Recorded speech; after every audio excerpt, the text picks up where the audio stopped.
So, umalis yung isang private car. Kita nyo.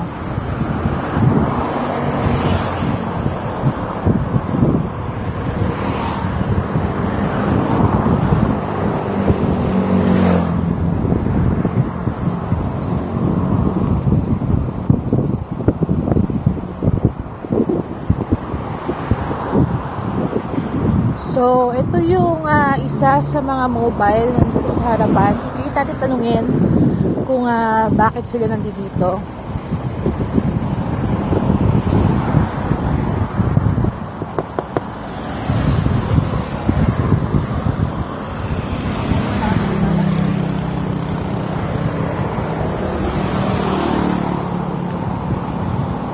Boss, pwede malaman bakit kayo nandito ngayon?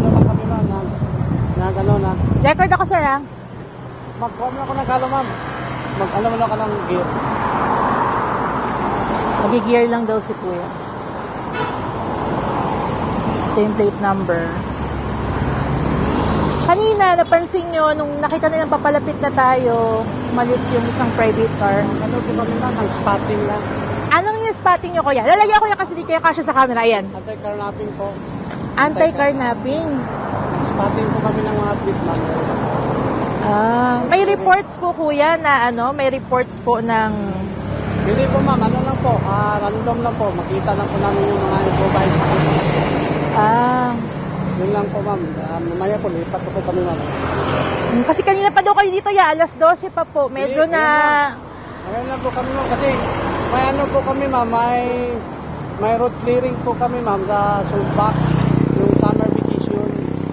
To ensure yung public safety po. Wala pong ano, ma'am. Walang ibang intention po. Yun lang. Hindi naman kayo nagmamanman doon sa compound, Kuya. Hindi po, ma'am. Hindi. Yung ano po namin, ma'am, security lang po, ma'am. Kasi part po ng Sumbak yung summer vacation.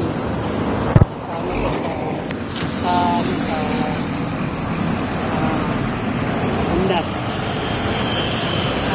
So, random na lugar yan.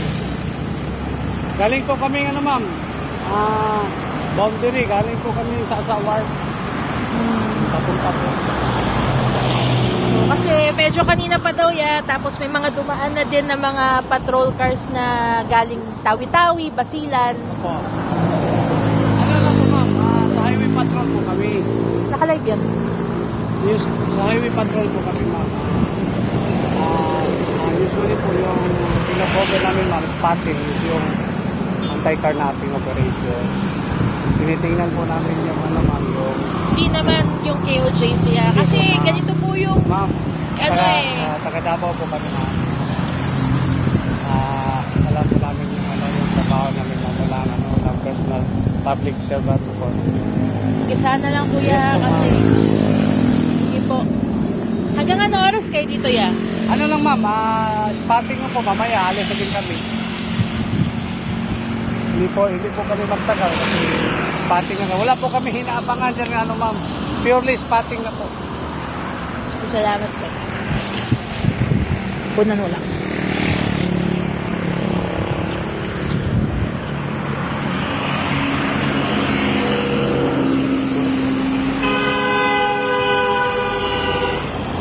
Yan, so nakausap natin. Sir, ano nga pong pangalan nyo? Hindi, okay lang po. Ano nga pangalan nyo, sir? Teams Asoy, ma'am. Okay, Police sir. Executive. Ako po team leader ng Special Operation Team, ma'am. Okay. Pababa mo na kayo para makita niyo, ma'am, na ano. Walang intention na ano. Bakit po ngayong Thursday, Holy Thursday? Hindi, may ano talaga kanina, may details talaga kanina. Covered po namin yung area dito, ma'am, hanggang Lasa. Kasi at ilang linggo naman nakalipas, wala namang ganito dito. Ngayon po Yes po, bigla. ma'am. Totoo po yan, ma'am. Kasi nga, palipat-lipat kami. Galing kami doon, ma'am, sa warp. 2 warp po. Doon po kami nag-inspection. Yung purpose po namin nga, ma-ensure yung public safety na, ma'am. Kasi doon, ma'am, galing may naka-obstruct na, na prime mover. Doon, pinuntahan namin doon. 6 in ba? Lipat naman kami. para ma-ensure namin yung ano. Wala pong ano ma'am, yung duty po namin ma'am, wala pong connection doon sa fields. Sige po. Salamat po.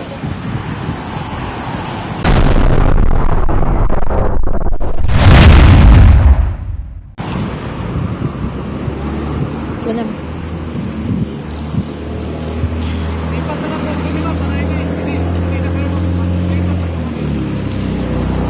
Ano lang po kasi alam niyo naman po yung nangyari. Ganito rin po kasi yun. Ganitong senaryo. May mga nakaabang. May private vehicle dito kanina na biglang umalis paglapit namin.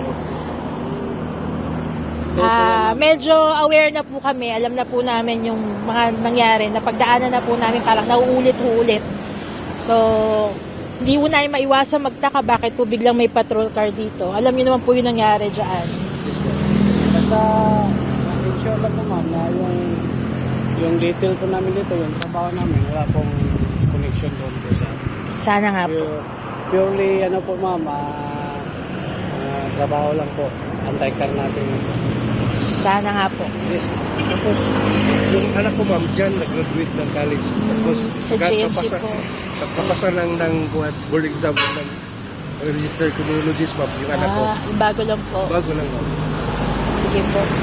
Diyan ang nag-aral talagang Elvis San ko ma'am. Sige po. Lahat po ma'am, kalabaw po alam namin. Sige namin yung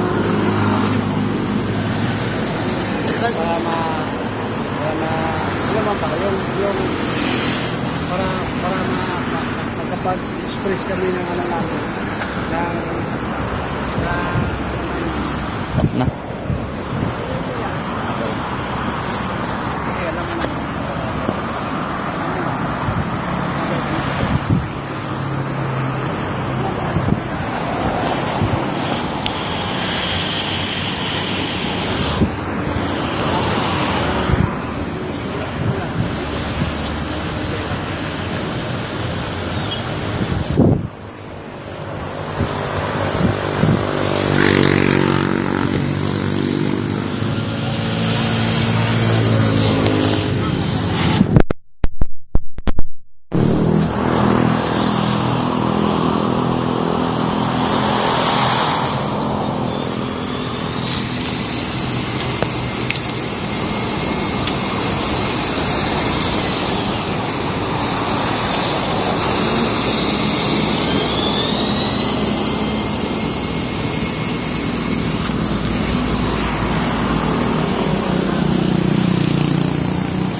Yan, so nakausap natin yung mga tauhan ng HPG at ayon sa kanila ay monitor lang daw sila ng road traffic o mga anti-carnapping, kala mga dahilan na at para na nga daw mawala yung pangamba nung mga tao dito sa KOJC o nino pa man ay minabuti na lang nilang lumipat ng pwesto. Habang kausap natin yung mga pulis ay sinigurado nila na trabaho lamang ang kanilang ginagawa. Pero tulad ng mga nakaraan na mga panahon, na mga oras, ay hindi natin maiiwasan na hindi magduda, hindi mangamba.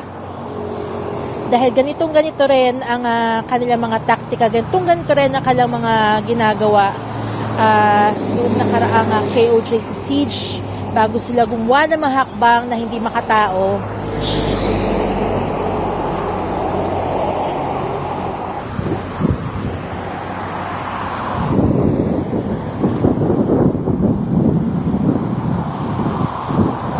Ayan, at ang inyong natunghayan ay yun nga, umalis na nga yung umaaligid na pulis dito sa harap ng KOJC compound. Kanina, meron tayong mga reports na natanggap na merong mga mobile na mga pulis na dumaan sa buhangin na mula sa Tawi-Tawi, Basilan at iba't ibang pang lugar na walang mga laman. So, isa din yon sa nagdulot sa atin ng pag-alerto at ng pangamba kung bakit meron na namang mga mobile na walang laman, mobile na mula sa iba't ibang lugar ang dumating dito sa Davao City ngayong pang-undas, ngayong pang-araw, mahal na araw. So patuloy tayong tumutok, patuloy kami magbibigay ng updates sa mga magiging kaganapan dito sa harap ng KOJC compound. Again, umalis na yung patrol kasama yung mga opisyal o mga tauhan ng HPG na nagbabantay lang umano ng road traffic o mga anti-carnapping. Ang ginawa niyang dahilan para lang daw maibsan o mawala na yung pangamba ng mga tao dito sa KOJC compound. So yan ang pinakahuling ulat mula dito sa Davao City, sa KOJC compound. Ako si Jean Domingo para sa Diyos at sa Pilipinas kong mahal.